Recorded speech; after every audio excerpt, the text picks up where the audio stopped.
LM is not good for our community. It's not. Just look at the history. You got these. So, first of all, what's up? How's everybody? First of all, I'm going to start by saying any civil rights or social justice leader, representative, anybody that's claims to fight for the quote-unquote for the people, and they're not fighting the root cause of what the black and brown community's real fundamental issue is, then trust me when I tell you, those people really aren't fighting for what they claim they're fighting for. All right?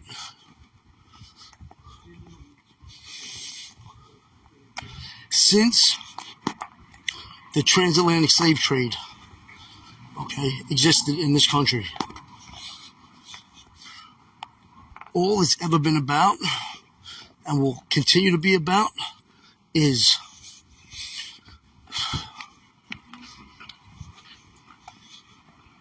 cheap labor. And that's the truth. Now, I'm not going to sit here and I'm not going to say that it has nothing to do with racial profiling and, it's too dark down this block. And I want you guys to be able to see my ugly face. So anyway, but primarily, it's I'll just put it to you like this. It's socioeconomic first, then extreme racial bias second. Now let me explain to you what I mean. All the state, federal government is concerned with, and local government is concerned with, is saving revenue, and not having to take these essential industries that are set up in these maximum security prisons and having to place them in mainstream society. Because believe me when I tell you, if they had to do that, this country would be broke faster than it's already going broke. And that's all bullshit too. That's nonsense. That's game. That's a setup too. But we're not talking about that right now. So for, the ones that don't know, what they do is they set up little mechanisms, in order to incarcerate primarily members of the black and brown community, victims of substance abuse, and they are, believe me, they victimize themselves, but they're still victims. Poor whites, poor Hispanics, They set up little quote-unquote booby traps. They keep school systems subpar.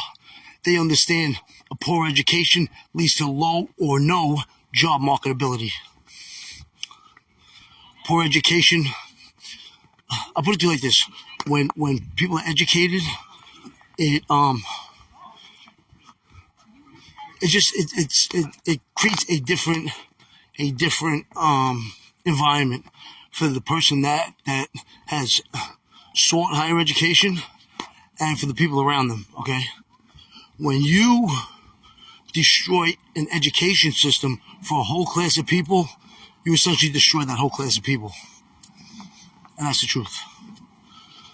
On top of that, you have these quote-unquote, again, social justice and prison reform, civil rights leaders that sit there and try to instill a separatist mindset in the black and brown community, people of color. Oh, the United States is your enemy.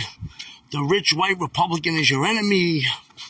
You have no future because of your skin color. Let me tell you something. Here's a little secret. Business, economics is amoral. Let me explain to you what that means. What it means is it doesn't give a fuck about anybody. If you can be a benefit to society from a economics perspective, meaning whether you're white, black, red, green, yellow, blue, if you have a good idea and that idea can create demand, that demand will create wealth, and that wealth will determine value. Period. It doesn't matter what color you are, and that's the truth. Capitalism doesn't give a fuck about anybody or anything except itself, and that's the wonderful part of it, because it's indifferent and it's impartial. Don't let these people G you, man.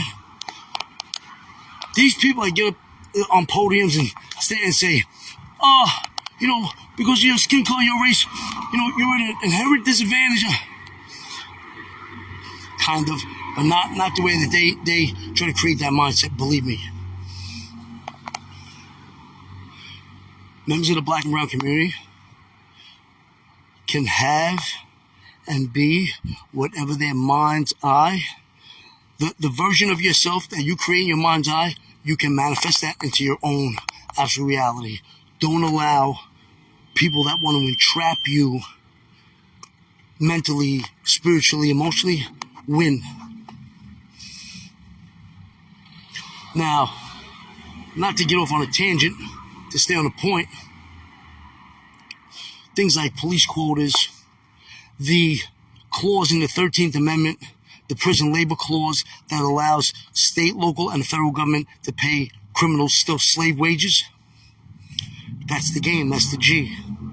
Again, police quotas where they invoke a mandate that officers have to lock up a certain amount of people. I don't know if it's every quarter, biannually, annually, per annum. I don't know. But I know these police quotas exist. All of these little, like I said, mechanisms. Hold on. I'm in Brooklyn. It's loud. I'm sorry. All of these little mechanisms to entrap you. So, right now, Prison Exposure Project, which is my program, seeks to raise awareness and let everybody know what the real deal is. They lock you up to send you to maximum security prisons, some medium security prisons, in order to create goods and services for pennies on the dollar. And then they take those goods that you create and the services that you provide, and they allocate them to every state agency within their district, their demographic. And I'm talking about schools, homeless shelters, hospitals. When your kids sit their little tush in their seat in their desk in school, that desk and that chair was made by an inmate. If you go into an optometrist's office and you ask for a pair of glasses, you request a pair of glasses, you give them your state-issued benefit card, he hands you those glasses, because they're state-issued. 99% of the time, those glasses were created by an inmate. When you call DMV in New York State, you're calling an inmate. You're speaking to an inmate, rather. You think it's a DMV representative. They are, but they're inmates. They're in a correctional facility. People don't realize how insidious this prison industrial complex thing is. And I'm here, my program is here to wake you up. Good morning. Wakey, wakey, eggs and bacon.